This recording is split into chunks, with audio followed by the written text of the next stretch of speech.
So just as Pat said, I think given the diverse audience and the focus of this course on diagnostics, I thought what would make most sense is to spend the first half going over epidemiology, clinical presentation, and to frame it with the diagnostic issues laced throughout there. I know some people in the audience are very experienced with tuberculosis and clinical work, and then some are not clinically oriented. So we'll frame it with the diagnostics, and then the second half will be very focused on the diagnostics. So just to frame the discussion, I thought it'd be worthwhile to start with a case. So a 35-year-old male with HIV presents with a 2-month history of cough, night sweats, and fever, and the chest x-ray shows a cavitary lesion in the upper lobe. So a lot of common questions come up in this setting, ranging from how common and important is TB, what are the clinical symptoms, how do you treat, how does HIV impact treatment, what diagnostic tests are useful, and what are the challenges in TB management. And what I think would be worthwhile, given the context of this course, is to go over these 5 topics: epidemiology, clinical features, treatment, diagnosis, and challenges, with a focus in each of those subtopics on their impact on diagnostic testing. The epidemiology of TB is pretty striking. If you look at the world population, about a third of the world is infected with TB latently without symptoms. Amongst them, about 16 million are actively infected, the ones presenting with fever, cough, and night sweats. And then amongst them, each year, about 1.8 million will die. The numbers, if you look at them in comparison to other pathogens, are quite striking. The top 3 pathogens that kill people worldwide: HIV first, TB second, and malaria third. And then you can see the other pathogens on this list. So in terms of worldwide importance, TB is one of the big 3.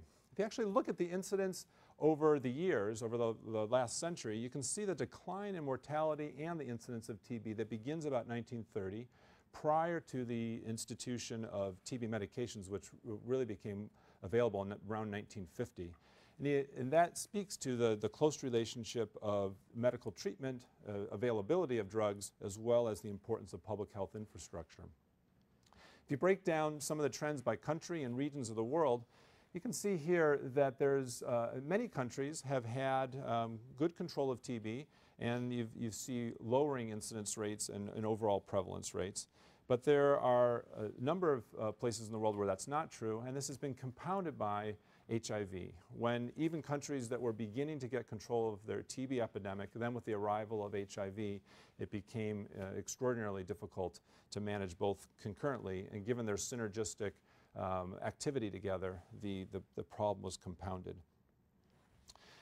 In addition, so TB never went away, HIV arrived, and then drug resistance became more and more of a problem. In terms of terminology, there's 2 major types of drug resistance. So there's MDR, or multi-drug resistance, and that requires that you have a bacteria that's resistant to at least isoniazid and rifampin. And then more recently, meaning the last 5 to 10 years or so, there's been recognition of XDR, or extremely drug-resistant tuberculosis.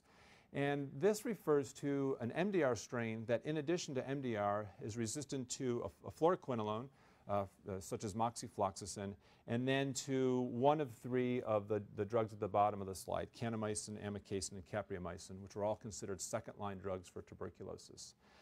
If you look at some of the epidemiology of resistance, it's a little bit hard to get accurate numbers because of a lot of referral bias and data bias. But if you look at some of the attempts to do this, for example, in the upper right-hand corner of this slide, there's some data would suggest that if you look worldwide, MDR prevalence is about 2.4%. And then if you look at the high-risk groups for MDR, it would be those who have been previously treated, since they would have had drug exposure, perhaps an incomplete course of treatment. And given the length of treatment time required to treat tuberculosis, they would be the high-risk group. And there you can, the figures can run around 11%. The survey down below in the center of the slide suggests that MDR runs 20% and XDR 2%, but that is a heavily biased number because these are reference laboratories which would only be acquiring specimens of those where a decision was made to culture and obtain sensitivities, which in many countries is only done for those who have been previously treated or are showing evidence of failure. Just as an example of the lethality of XDR, and this was a paper that really brought this strain onto the worldwide stage, was a study from South Africa in which 53 individuals with XDR tuberculosis were infected, and they all had HIV, and 52 of the 53 died. The regimens that are needed to treat XDR are challenging, they're multi-drug, they're long periods of time, and in the context of HIV and low CD4 counts, it is a lethal combination. To emphasize that combination, here are maps of tuberculosis incidence on top and HIV below, and the dark blue are the areas of highest TB incidence, and the dark red are the areas of highest HIV incidence, and you can see the match is an unfortunate one and fueling each other. So epidemiology is clear. Now let's shift to the clinical features, and this is where we can start to begin to lace through the discussion some of the diagnostic challenges that face tuberculosis, because they really are many. Tuberculosis has many forms, many stages, and many of those have unique requirements, challenges that relate to the diagnostic world. So let's just start with what happens during the course of an infection to lay the groundwork for some of the diagnostic needs. So it begins with droplet inhalation. An individual is walking around infected with tuberculosis actively. They have a cough, and they're coughing out TB bacilli. So they come into a room of 1,000 people, and they start coughing on everybody. Now, there's a large number of people in that room who will be relatively resistant to tuberculosis. Now, if you go up right to their face and you cough on them nonstop for 24 hours, 48 hours, you probably could infect just about anybody. But if you give a modest exposure level, which is the normal case in tuberculosis, there is a group that appears to be naturally, at least relatively resistant to infection. Then amongst those who do get infected, the beginning of that infection is what you call the primary infection in the lung. And there, the initial uptake of the bacillus is in the alveolar macrophage, which is resting in the alveolar space in the lung. And then it spreads to the lymph node, and then there's a period of basilemia where the bugs enter the blood, and then they can circulate through the body. At this point, there's some branch points. So that 90% of individuals, at least in adults, will go on to latency, and those, by definition, will be individuals who have no symptoms.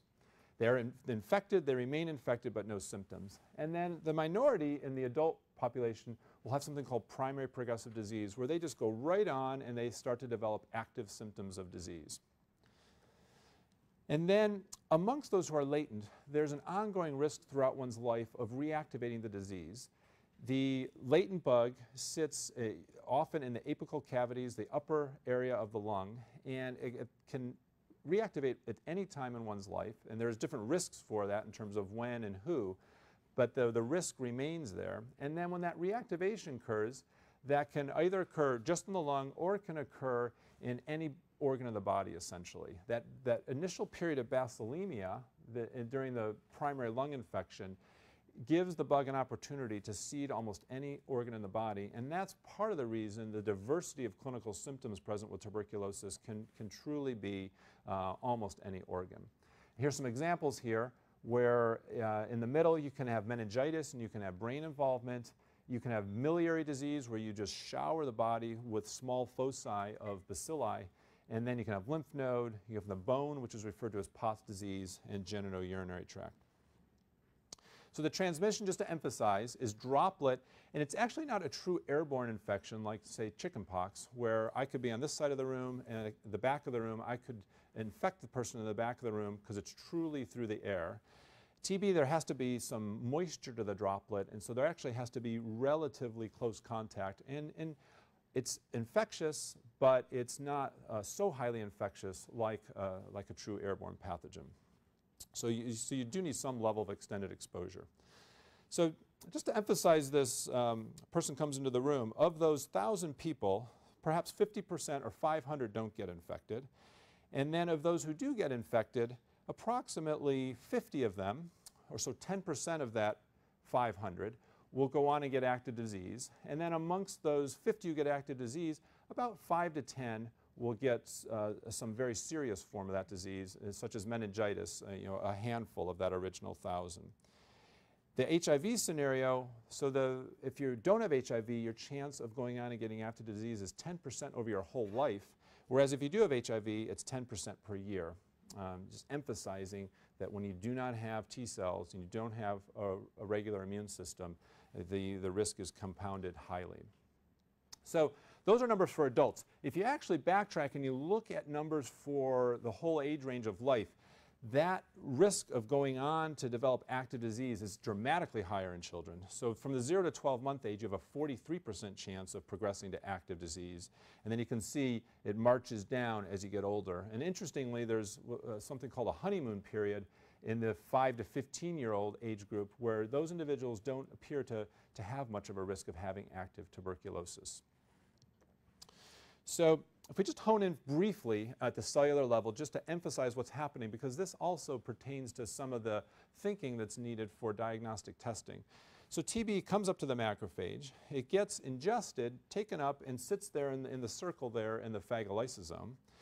And at that point, some cytokines are produced by the macrophage, and the amazing thing is that the TB bacillus can then sit in that phagolysosome in a dormant stage, and it can do that. That's actually where it sits for the lifetime of that individual if they never reactivate and get active disease. It's alive, it's mostly not replicating, and so it's in a very inert or dormant state, and is one reason why drug activity is highly challenging, because a lot of our drugs work on actively replicating bugs, and so to have this relatively inert bug hiding inside a cell, not replicating, it compounds the level of challenges of having an effective drug to kill it.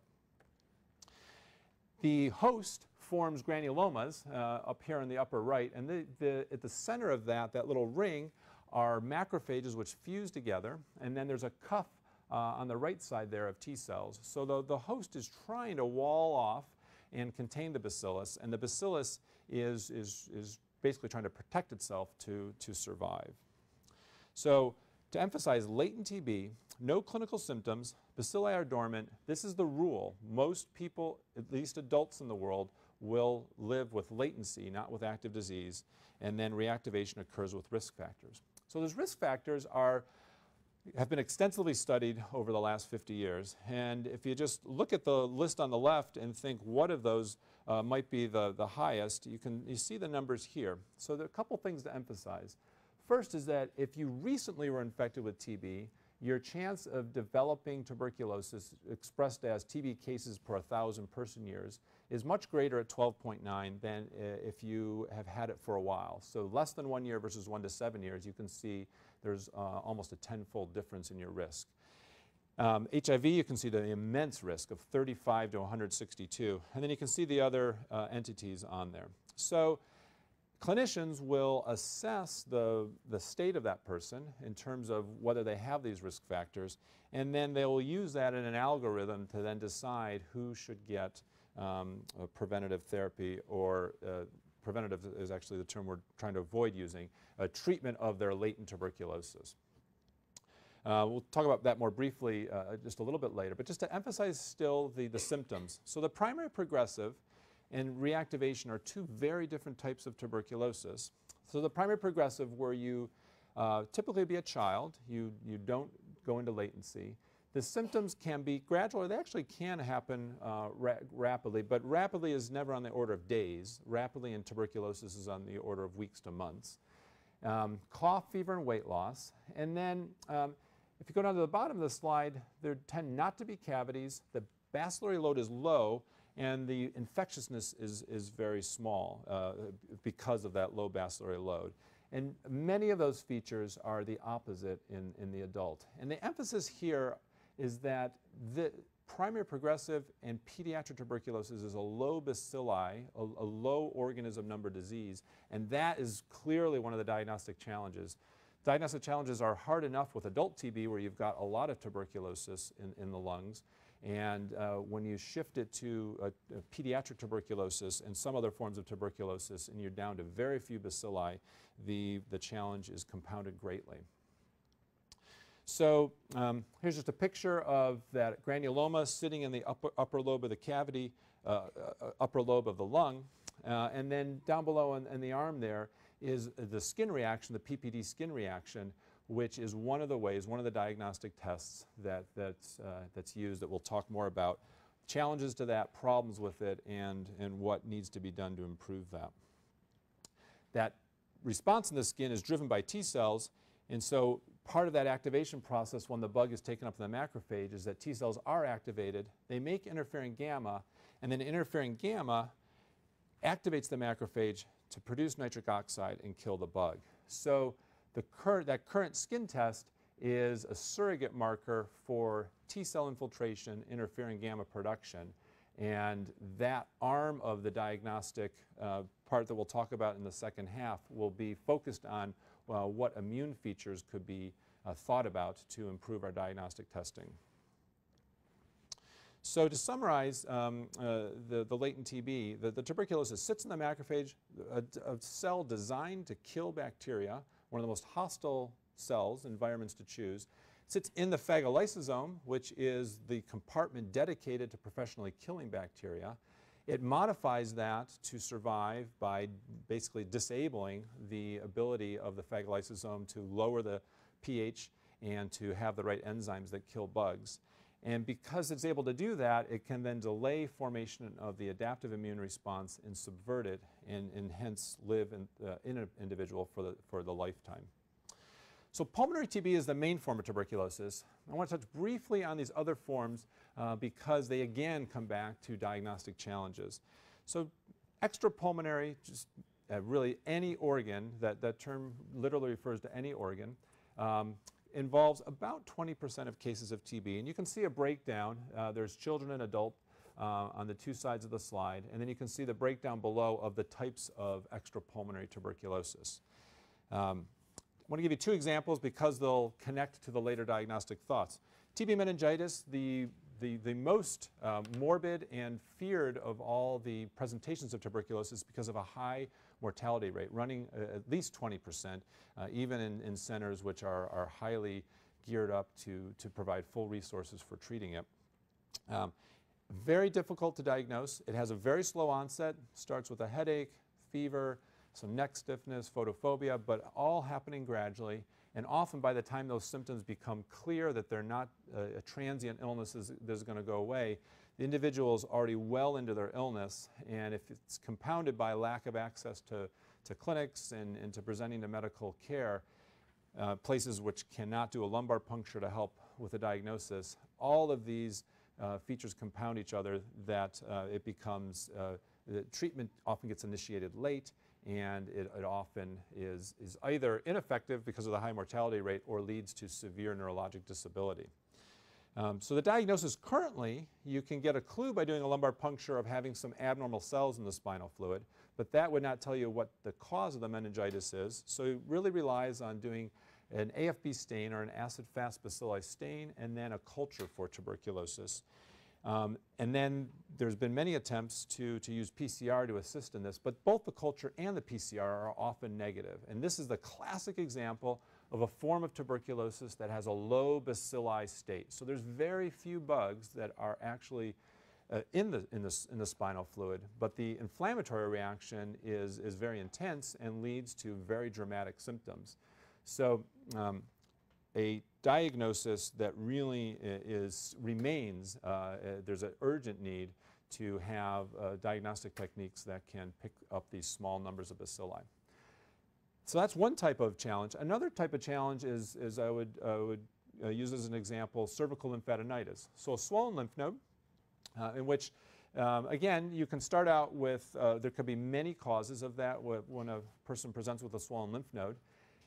In the case of tuberculosis, it usually, again, would have a more insidious onset. So something like staphylococcus would tend to present very acutely, whereas tuberculosis could take weeks, months, and occasionally years, that you can live in this standoff between the immune system partially being able to control it and contain it, but tuberculosis not being fully eradicated because the lymph node remains swollen. Sometimes it'll rupture, you'll get drainage. And so TB is one cause of that, but there are other mycobacteria that are also can cause it, and especially in children, you can see the rates of these other mycobacteria actually be substantial. So when you put a needle into it, you get a sample, you bring it to the lab, you can stain it, and a lot of times here you'll see it on stain, unlike TB meningitis. But you then need to distinguish different types of mycobacteria, TB from these other mycobacteria. So the need for tests to make the species designation, and then because it'll lead to different drugs, lymphadenitis is a very good example of that part of the diagnostic challenge. One anecdote on TB lymphadenitis, it was known as, so it's also known as scrofula, but also called the king's disease. And the reason is that the people recognize that you can self-cure scrofula. And so a certain percentage, somewhere around 20% of people, will develop the swollen lymph node. It'll last for months. And then with no intervention, no treatment, it can go away and just self-regress. And so the kings recognized this, and so they would come and they would identify these people with scrofula. They'd put their hands on them, and they would say, I'm going to cure your illness. And then in a certain percentage of the time they would, and it would really bolster their godly credentials. And I think it really is an example of this long-standing relationship of the immune system and TB, in which it really is a standoff. And although TB does kill an enormous number of people every year, we do have an immune system that is highly successful in containing it in many instances. It's just when the burden of disease is so high that a low failure rate when a third of the world is infected still means a lot of people dying. So that's the clinical section to give a sense of just what the clinical features are, and then trying to frame some of the diagnostic challenges. So the third section I'd like to do is discuss TB treatment with the same intent, to give an example of where diagnostics become important in some of the treatment decisions. So I'd like to talk a bit about prevention, chemotherapy, and vaccine work. So back to a case, 20-year-old with pulmonary tuberculosis, and there's a number of treatment options. Could you give sun, vitamin D, and rest in a TB sanatorium, give single drug therapy with moxifloxacin, double drug therapy with isoniazid and rifampin, clarithromycin, or 4-drug therapy? Now the clear right answer in this case is 4-drug therapy for tuberculosis, as at least in the United States, and to be similar multi-drug regimens in many parts of the world. The others are put up there just more to illustrate the examples of where we're at with when someone presents with these symptoms, as you start to distinguish TB from other pathogens, you have the radically different choices of drugs, and then within the TB world, you're going to need to be able to make quick decisions about whether there's resistance or not. And these regimens, these 4-drug regimens, are designed to cover a number of these features, and I'd like to detail some of those. So just to emphasize that same slide from earlier, drug availability came after the drop in incidence and mortality, and in speaking to better public health measures alone has clearly been shown to be effective in helping control tuberculosis. So the drug availability began in 1943. Selman Waxman discovered streptomycin, and then shortly after that, you can see 52, 54, 62, and 63. These were really the banner years for TB drug development. And after streptomycin, all 5 of those remain extremely important. And isoniazid, pyrazinamide, ethambutol, and rifampicin are all commonly used frontline agents.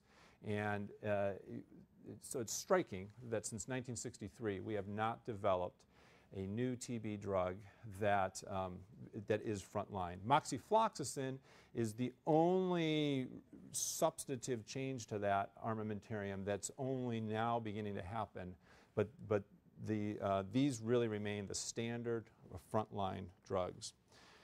So that is really a challenge for the drug development world, not as much for the diagnostic world, but it's a humbling feature that is a fact. So just a few principles of treatment to give you a sense of the treatment landscape. So latent TB tends to be monotherapy because there's a low number of organisms, and a standard regimen is to give isoniazid for 9 months. There's a lot of debate about who should be screened to find out who has latent tuberculosis, and there's vastly different practices in resource-rich and resource-poor settings. where there's vastly different rates of tuberculosis. In some settings, it makes no sense to go around and do skin testing of people to try and identify who has latent tuberculosis.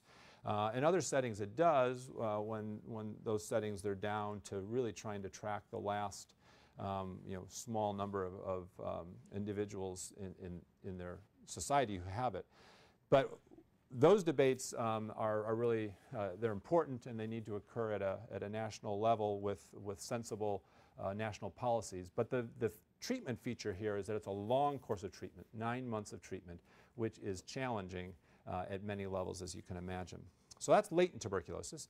Active tuberculosis, recognizing that there's a lot of bugs in the body, it's multi-drug therapy, and that's why the answer on that previous case slide, it would be to start with 4-drug therapy most commonly, at least until you know sensitivities, and then you can drop to 3-drug therapy. And there would be an initial phase of 3 or 4 drugs, and then dropping to 2-drug therapy to complete at least a 6-month course of treatment. And then there's a lot of features that then would work into the eventual length of therapy. So third principle of treatment is just managing side effects. When you're on 4 drugs, maybe you're on HIV drugs as well, for the TB drugs, there's liver and neurologic toxicity would be some of the more common ones. And then in terms of drug interactions, rifampin is a notable drug that if you're on rifampin, it affects drug levels of any other medication you're on.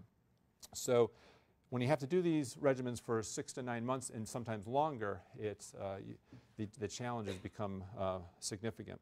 This is just a slide to show some of these drugs and to show some of their side effects, just more for an informational slide. Those are the first-line drugs. And then this is a slide deliberately intended just to show a level of clinical complexity. I think whenever there's clinical complexity, it really speaks to how little the clinicians know.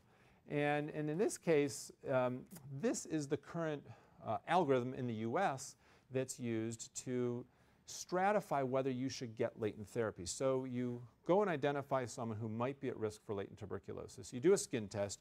You measure the number of millimeters on their arm of induration, not redness, because the correlation with developing active disease is with the thickness or induration and not the redness. And I mention that because even that small level of confusion is a great example where the skin test leads to a lot of unreliability in terms of when you compare different readers, and having a test which is less subjective has been a challenge, and there's been a partial solution to that. Then you do a clinical assessment of the risk factors, and this goes back to that earlier slide where you could see the differential risk of developing active disease. So you match their millimeters of induration on their arm with their clinical risk factors. If you have no risk factors, you need 15 millimeters of induration, and then you can see the other tiers. If you have HIV as the highest risk group, it's 5 millimeters.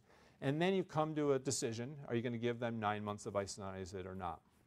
So it's cumbersome. It's not it actually is fairly data-driven. When I mentioned that what the clinicians don't know, it's data-driven. There's actually decades of large studies that go into this type of guideline. But you can see the complication, and it's not a simple, straightforward situation. And then this is just a slide with an example of some of the options for treating latent tuberculosis. But the most common would be isoniazid for 9 months. So the challenges in latent tuberculosis: the tests are not sufficiently sensitive, and there's problems with specificity. The sensitivity, you could put this skin test on a person and it could be negative, yet they could have tuberculosis, is a huge problem, especially as you move from latency to active disease. You tend to develop more immune suppression. So you could actually have a positive skin test, but because it's an immune test and because TB is able to suppress your systemic immune response, it's very common to present with active tuberculosis, and now your skin test is negative. So the sensitivity just ratchets down. The specificity pertains to what the actual antigens are in the skin test, and there's cross-reactivity with the other mycobacteria, the non-tuberculous mycobacteria. I mentioned challenges of assessing who needs treatment, and then the length of treatment is a large challenge. That's latent tuberculosis. Here's an algorithm, a common algorithm, the standard recommendation in the US of what to do with someone with active tuberculosis. Now, I apologize, this came through in a bit of a blurred sense. But what happens going from left to right on the slide is that someone comes in, they're diagnosed with active tuberculosis, you actually culture it from their sputum, and then you make a decision to start treatment, and then at 2 months you need to decide how long to treat them. And you first assess whether they had a cavity initially and whether their 2-month culture is positive.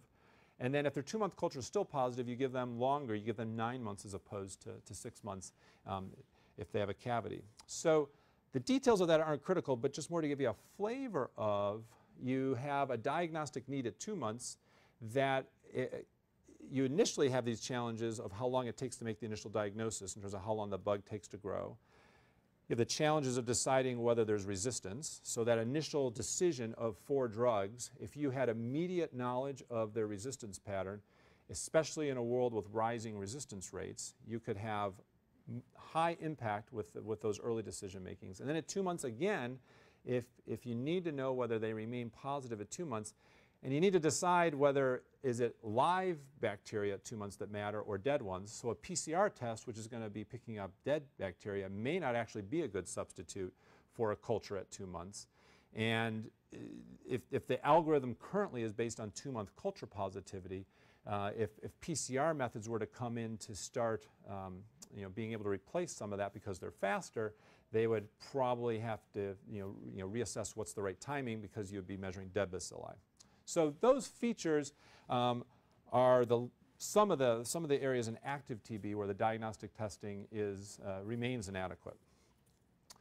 So treatment is further complicated by HIV, not only because HIV is a risk factor for getting TB, but the drug interactions. I mentioned rifampin as one of the TB drugs, but then the HIV drugs also have these effects on drug metabolism, and so both the drug choices for both diseases affect each other with drug interactions, and it really requires a fairly sophisticated infrastructure of knowledge to have pharmacists and clinicians working very closely with the patient to make sure right doses are chosen and that the side effects are managed. Last thing that is very challenging clinically is something called immune reconstitution syndrome, which is most notable in HIV, but is actually also a feature of tuberculosis.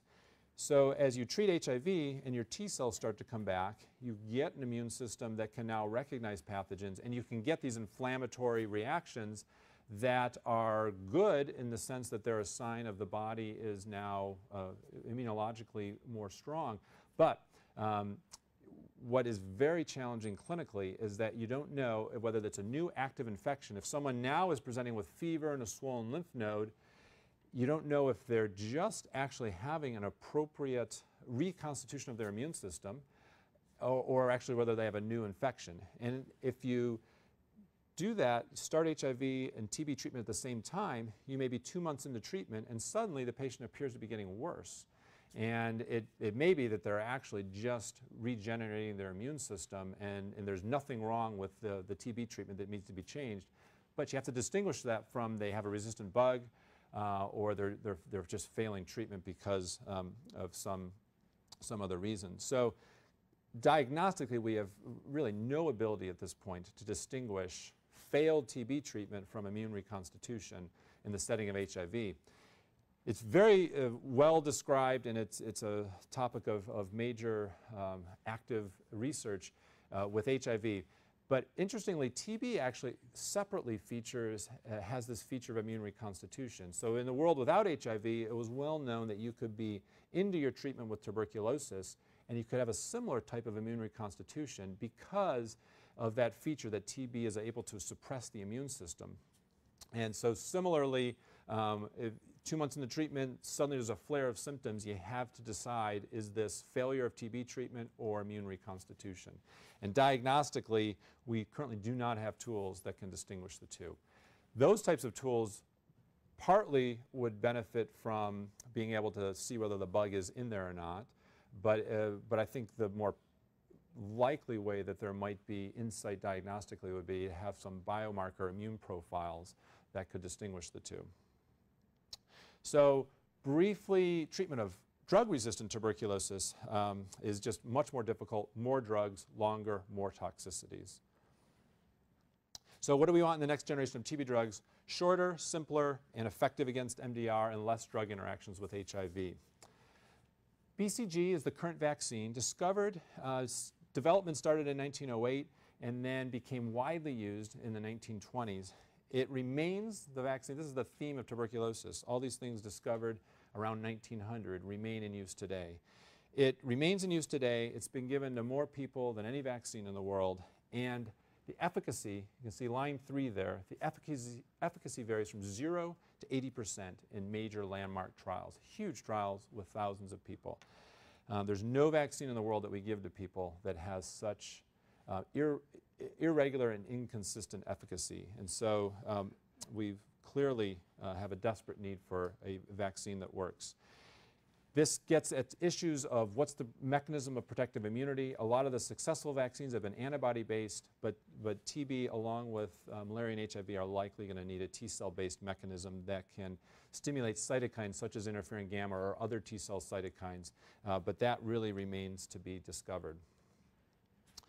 There's various theories about why that efficacy varies, but the bottom line is a lot more work is needed. That work is ongoing, but that remains a big challenge.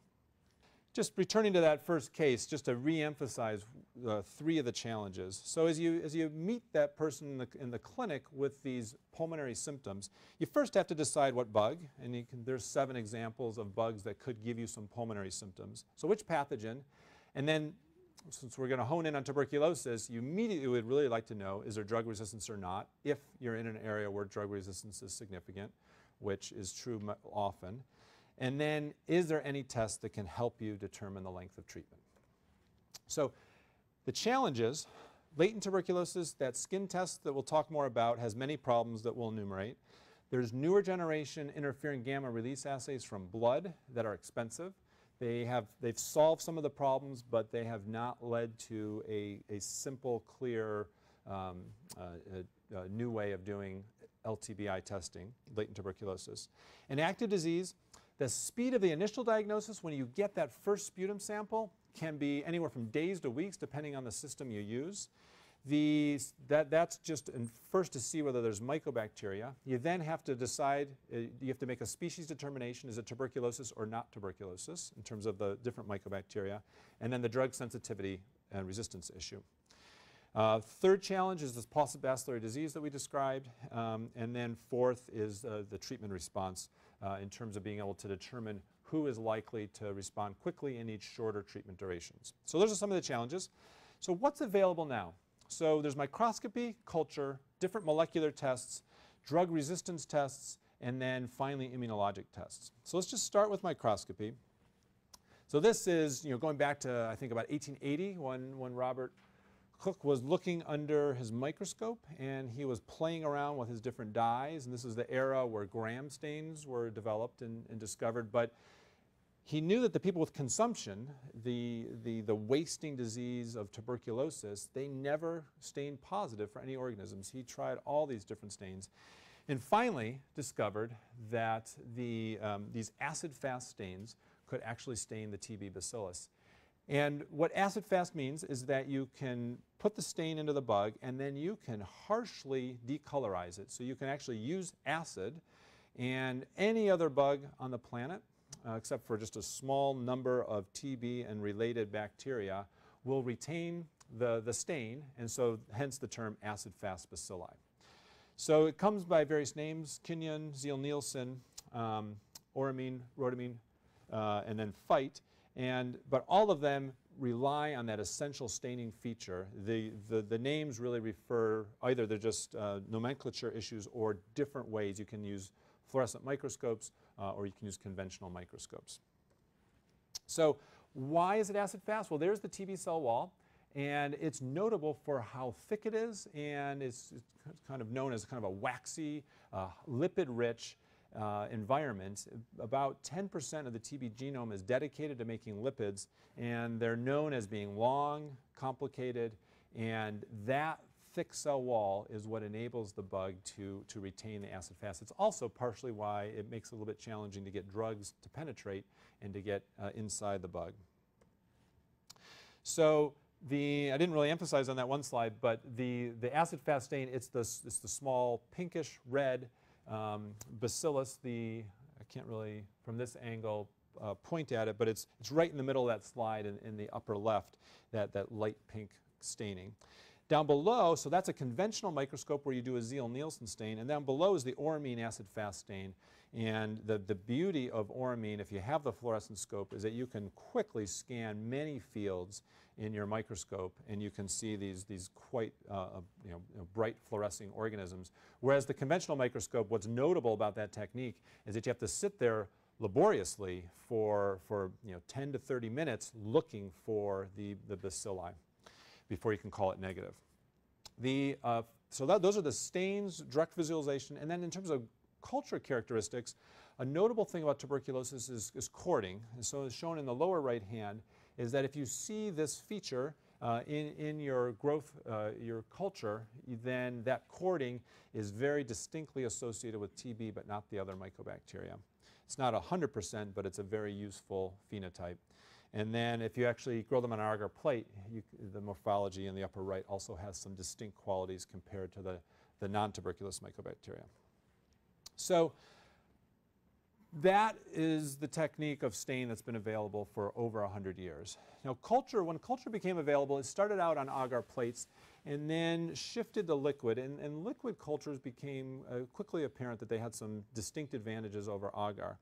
So if you just go down the columns there, you can see that the sensitivity of liquid culture is higher. But what's really notable is the days of positivity. And a smear positive, a pulmonary smear positive, so meaning that you get the sputum sample, you stain it, and they're stain positive or smear positive. So those are the folks with the highest bacillary loads. So liquid was a great advance. The problem with liquid is that you have blood culture bottles and you have machinery needs. They are wonderful systems in a resource-rich area, but they require machinery, upkeep, and they're not trivial instruments. So then the third area has been molecular tests, and there's really been a good 20 years of work on molecular tests. And the impact of these molecular tests, especially until recently, with regards to some of the resistance testing, I would say has been much more modest than hoped for. And there's a couple of reasons for that. So the molecular tests, the NAT is the nucleic acid amplification test. So in PCR-based technology, amplifying regions of DNA within the bug and doing TB-specific amplification for rapid diagnosis. So the specificity has been okay, but there's been a lot of problems with variability. There's a lot of studies and there's a lot of tests that have been published. Part of the problem with the variability is that there's been a lot of in-house testing and there's been a lack of standardization of these tests in terms of really having highly reproducible tests. So they've been good but variable and inconsistent for the specificity. But the sensitivity is where I think there's been a lot of disappointment, is that they've just been much less sensitive, especially until recently, than hoped for. And it really gets back to the problem of low numbers of bugs in many of these TB clinical states. So some of the newer generations are improving the sensitivity substantially, but this remains a fundamental problem of the TB world, is the paucibacillary state. So the bottom line currently is that it has not replaced culture, but it has been very useful for species identification. Once the bug's grown, so you know that you've got a positive culture for AFB, you can very quickly decide whether it's TB or not TB. And if you're in a setting that has those molecular tests available, that alone actually saves you a fair bit of time. So the third area is resistance testing. Now for resistance testing, there has been the long history of culture-based testing, which has been the conventional way of doing resistance testing. You have the bug growing in culture, and you mix it with antibiotics, and you just look for growth, and it's a standard way that's done for lots of bacteria. About 5 years ago, there was a lot of excitement, and there still remains a lot of interest in this technique called MODS, which is microscopic observation drug susceptibility. And then more recently, there's been a lot of work for these molecular tests for resistance testing, and more recently, some of them have started to be implemented.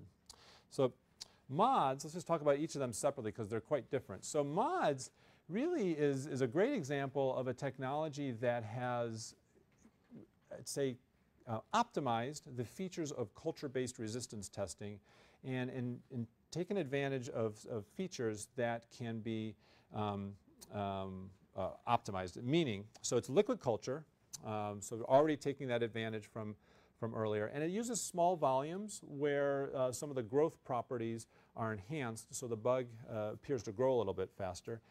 It weds it to a microscope, so you can look for cording under the microscope, and so if you get growth of your TB in the well, so it's tissue culture based in tissue culture wells, and if you see cording, then you have a very early clue that it's likely TB. But one of the greatest things that MODS has done is that it sets up drug resistance testing from the very beginning. So you actually, at the initial culture setup of the TB culture, which you're initially doing for diagnosis, you also set up wells for drug resistance testing. So if it grows, you are in parallel time able to get drug resistance testing information at the exact same time. Something that you could conceivably do in any system. You could do it in the liquid culture-based bottle system, but the cost and the reality of setting up drug resistance testing, when you're talking about a big bottle would be needed because you would need to first capture the growth, was not something that was even entertained because of its lack of feasibility. But once you miniaturize things, got things down into small wells, you could actually have a work volume that could set up drug resistance testing at the same time as setting up the diagnostic culture. And the performance has been impressive. You can see here first sensitivity of agar liquid and MODS, that MODS has high sensitivity. And what's really striking is that time to detect. So the number of days to detect a positive culture, 26, 13 for agar liquid, and then MODS is 7 days for time to detect. So a truly impressive improvement in your time to detect.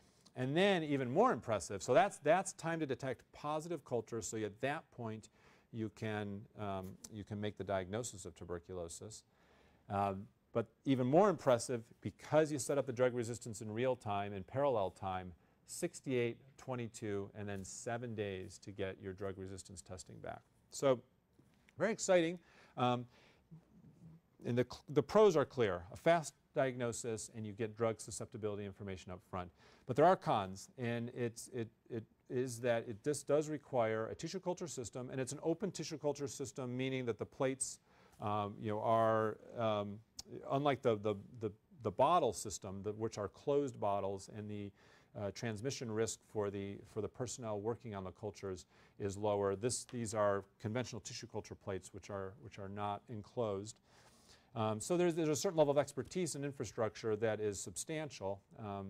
That it's implementable, but not easily implementable.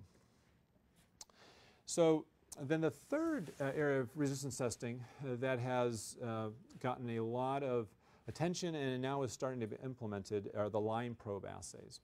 And these are going back to they're molecular based, so you start with extracting DNA, amplifying specific region, and then the feature that ties us into resistance testing is then you take molecularly defined mutations that are the cause of resistance in the strain, and you do a hybridization step, and so you reverse hybridize to a probe, and so here's a strip, and then you can see on the left and right columns are the actual molecular mutations that define resistance. In this case, there's RPOB and there's CATG, which are and INHA, which are resistance mutations defined for rifampin and INH.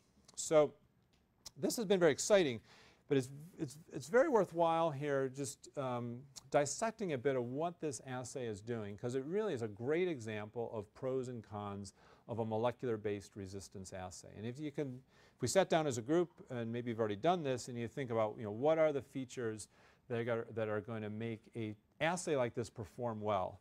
And it's a very good example to compare rifampin and INH for this assay, because rifampin has a lot of attractive features that it actually has a high likelihood of being quite useful, and INH is a little bit more problematic.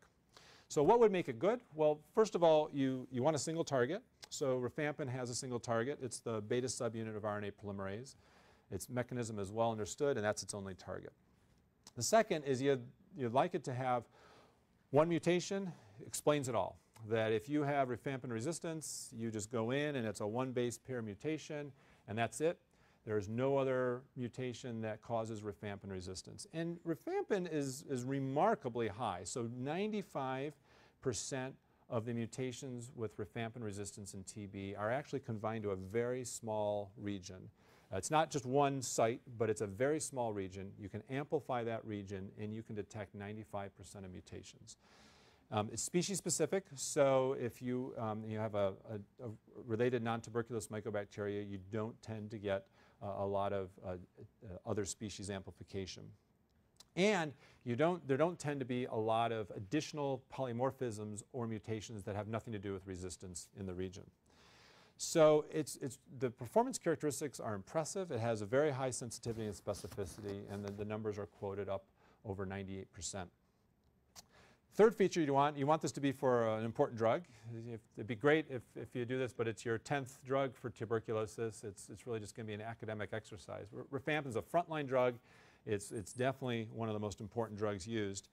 And there's this added feature that if you detect rifampin resistance, that is a canary in a coal mine. That is your surrogate marker for having other resistance. And so it's a very useful feature that if you detect rifampin resistance, you would probably heighten your scrutiny of that isolate and want to look for additional resistance mutations. So rifampin really has some good features, not perfect, but quite good. INH it's a lot more complicated, and many of those features just mentioned are actually not present for INH. So most importantly is that there are a lot more mutations. So there's four targets of INH, and the drug mechanism has been at a research level very interesting to follow the stories of INH mechanism and to see it evolve over the years, and lots of debates and fights. But the bottom line is it's complicated, and it doesn't lend itself to some simple diagnostic testing. Despite there being 4 targets, there is there's certainly some evidence that the two mutations in particular, one in CAT-G and one in INHA, can at least explain some of the high-level resistance that you would detect with INH. And INH is a little bit complicated because clinically there's a distinction between high and low-level resistance. And traditionally this has been done with the traditional culture-based methods where you get a microgram per ml number for your resistance level. And if you have low-level resistance, there appears to still be clinical benefit to using isoniazid. And so the genotypic methods of resistance testing are reasonable at detecting the high-level resistance, which would be the more clinically useful type of resistance to detect. So the specificity is high. If you find one of these mutations in CAT-G or INHA, it's extremely useful, and it would change management, and it would lead to both change management in terms of drugs being chosen for that patient, and it would likely lead to deeper scrutiny of that isolate for other resistance other drug resistance profiles. But the sensitivity is low and it's inconsistent. So I think it's a really good example to contrast with rifampin in terms of the issues involved. I think the big picture there for the molecular-based resistance testing is that so these line probe assays are being implemented, they're being used. This is no longer just at a research level. And as more knowledge is gained about resistance mutations, there's going to be a demand for a very tight relationship of ongoing development of the product, because as resistance patterns change and maybe mechanisms change, there'll have to be a lot of attention to whether those mechanisms continue to be captured at the molecular level. Unlike the beauty of culture, despite the difficulties, it's cumbersome, it takes longer, and it's depending on the capacity of a site, it has its challenges. The great advantage is that you get a phenotypic result, you mix the drug with the bug, and you don't have to rely on the latest scientific understanding of what mutations define isoniazid resistance. And if those start to change in a population, you may not capture the resistance if you're solely relying on your molecular methods. So that type of solution would require ongoing monitoring in a lot of different populations that continue to have some culture-based testing to be assessing whether the resistance patterns are keeping up with the molecular testing. So the last area of diagnostic testing is immunologic tests. So here's Robert Koch, the real made so many seminal discoveries in tuberculosis. So 1890, he said, TB is basically cured. You just take some heat-killed cultures of TB and you inject them under the skin of patients, and that's your vaccine. Well, it wasn't the vaccine, but it was the PPD skin test. And it is amazing that now 120 years later, we still use the PPD skin test. TB is full of humbling lack of progress. There is an advance, and this will get back to the question about the skin test and these new blood-based interferon gamma release test assays. So first, the skin test. So here's what happens. You take the needle and you take this crude mixture. So PPD is purified protein derivative. It's also the Tyne test is another name for it. So you inject it. It's an intradermal injection, so in the dermal layer of the skin. And then 48 to 72 hours later, you come back and you go down to below on the lower left-hand corner, and you measure the number of millimeters of induration, not redness, but thickness. And what's happening at the cellular level is in the upper right-hand corner, is that the TB antigens are sitting there in the skin, and that attracts, so the macrophages start to engulf it, they secrete cytokines, the T cells migrate to the skin, and that's what gives you the thickness of the skin. If you just see redness, and you often will see redness, if you just look at someone's arm 4 hours later, 8 hours later, 24 hours later, you'll see redness, and some people will be concerned that that's a positive test. But then you deliberately should not read it then. You have to wait 48 hours. A lot of times the redness will go away, or the redness will start to have the thick component with it. So full of realms of ability to misinterpret, and you're requiring the person to come back for a second visit, and not only that, but within a certain 48 to 72 hour very specific time frame. On top of that, this antigen mixture has a lot of cross-reactivity with the non-tuberculous mycobacteria. In particular, there's this group of antigens called the RD1 region that are actually very important in terms of virulence mechanisms for tuberculosis. If you remove RD1 from virulent tuberculosis, the bug that causes the real disease, if you remove these RD1, it's a region, you can cripple the bug and attenuate it, and BCG, the vaccine strain, does not have RD1. So the beauty of that molecular observation led to the development of quantiferon TB Gold, which is one of these interferon gamma release assays. So what's happening here is exactly essentially, in many ways, the same thing that's happening in the skin. But rather than happening in the skin, you draw blood, you mix, rather than this crude mixture of antigens with thousands of different types of lipid and protein antigens, you now just have a handful of peptides. CFP10 and ESAT6 are two of these proteins that are in this region. You mix it in the tube, and then you let the macrophages and dendritic cells process it, present it to the T cells, and that's happening in this upper right-hand corner. The APC is the antigen-presenting cell, so it's the one that takes it, puts it on its surface in the major histocompatibility complex, and then the T cell comes and it starts to interact, and then it releases interferon gamma. And so that interferon gamma is then the actual molecule that's measured in the test, and hence the name quantiferon TB Gold. So it's accepted and recommended in the US as a substitute for the PPD. And the advantages are very clear. Single patient visit. There's no boosting effect. When you are injecting these crude antigens into the skin for the PPD test, you can have a boosting effect where it can cloud interpretation of the results. And that leads to this clinical entity called two-step testing, where it's a little bit complicated and the details aren't all that worthwhile, but you end up having to place two PPDs to distinguish recent from distant converters of their skin test, because that goes back to that complicated 5, 10, 15 millimeter regimen of did you recently or not convert your PPD. Results are available in 1 day for quantiferin TB Gold, and the inter-reader reliability is high. Disadvantages, there's some ambiguity of indeterminate results. It's not just simply positive and negative. There is a gray zone for the result scale as well. Big disadvantage though is cost and feasibility of doing this. So it has slowly crept into use in the Seattle area, and I think this has really been reflective of the US, is that it in the end is better than a PPD. It's more expensive, it's more lab intensive. It takes a fairly specialized immunology laboratory, not super specialized, but a little bit specialized to be able to do it. And so it's been elegant scientifically, but it really, I would not say, has tremendously impacted clinical care in any substantive way. And then for latent tuberculosis testing in the resource poor area, first of all, there's different debates about who should be tested, whether there should be any testing. But then this type of technology is really, there's many hurdles to implementing it, even if a country wanted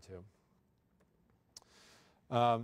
So those are the different areas of diagnostic testing. I thought it'd just be good just to wrap up just with a couple minutes on summarizing what the challenges are, and specifically in the diagnostic arena. Things we've already touched on, but just to summarize them for discussion. So challenges in the treatment arena. Predicting who needs treatment for latent tuberculosis. That complicated 5, 10, 15 millimeter algorithm, it's well embedded in clinical practice, but it really needs to be simplified and become more accurate, and it'd be really helpful if it could be done in a way that could decide who could have shortened regimens, since 9 months is such a long regimen. Rapid identification of drug-resistant TB is critical. If you are putting someone on the wrong drugs, you're exacerbating the problem of developing drug resistance. And these line probe assays, they carry the potential to be able to provide drug resistance information very quickly, despite they come with some of the caveats mentioned. Biomarkers to predict who responds to treatment. That is really much more of an immunology question, but trying to understand at that 2-month active TB treatment decision, who could have a shortened regimen, who needs the longer regimen. That is nowhere near a scientific understanding, let alone any type of implementation. Shorter treatment duration for all types of TB, fewer drugs in treatment, ability for drugs to kill the dormant bacilli, drugs that don't interact with HIV drugs, and then a more effective vaccine. Diagnostic tests for latent TB, I already mentioned some of these. One thing I didn't emphasize, though, is number 3, is distinguishing active from latent disease. Both the skin test and the interferon gamma release assay, although the interferon gamma release assay was approved for use as a substitute for PPD, neither of them can distinguish active from latent disease. And that problem I mentioned earlier is that when someone comes in with active disease, they're in that relative immunosuppressed stage, and they often have a negative PPD. So you have a test that becomes less useful when someone comes in with active disease, and to begin with, it's a test that doesn't distinguish active from latent disease. Really major needs there. Fourth is that once positive, you're always positive for the PPD and the interferon gamma release assay. There's a little bit of waning of positivity, but essentially you're not distinguishing. That test becomes absolutely unuseful after the initial recognition of it. You make a decision whether they have latent or active at some phase of life. Thereon after, if you were to get infected again with TB, that test is no longer useful. And then, as mentioned, identifying MDR-TB. At the treatment of latency, this will become more of a problem over the next 10 to 20 years, is that right now you don't have the bug when you are diagnosing someone with latent tuberculosis. You're just measuring their immune system, their immune response. So if drug resistance continues to rise and you want to treat latent TB, right now we have no ability to have the bug in hand that's causing latency because there's so few bacilli in the body. So diagnostic challenges for active disease, bit of overlap because I just mentioned number one. Just to re-emphasize with pulmonary TB, the low sensitivity of stain, culture is slow, and in general, identification of resistant TB has always been a very slow process with some improvements as mentioned. Extrapulmonary TB, more difficult to diagnose, low bacillary load, and stains are often negative, and cultures are often negative too. And just to emphasize that, here's the children who rarely have positive AFB smears and often don't have positive cultures, and they really need these improved diagnostics. So finally, just to close with why is TB still a problem? Well, it's spread by aerosol, it evades immunity, requires 6 to 9 months or longer for treatment regimens. Drug-resistant strains are getting more common, and they have not been adequately detected with our diagnostic tools in any rapid fashion. HIV is here. The vaccine remains inadequate, so please come help make TB diagnostics for everybody. Thanks.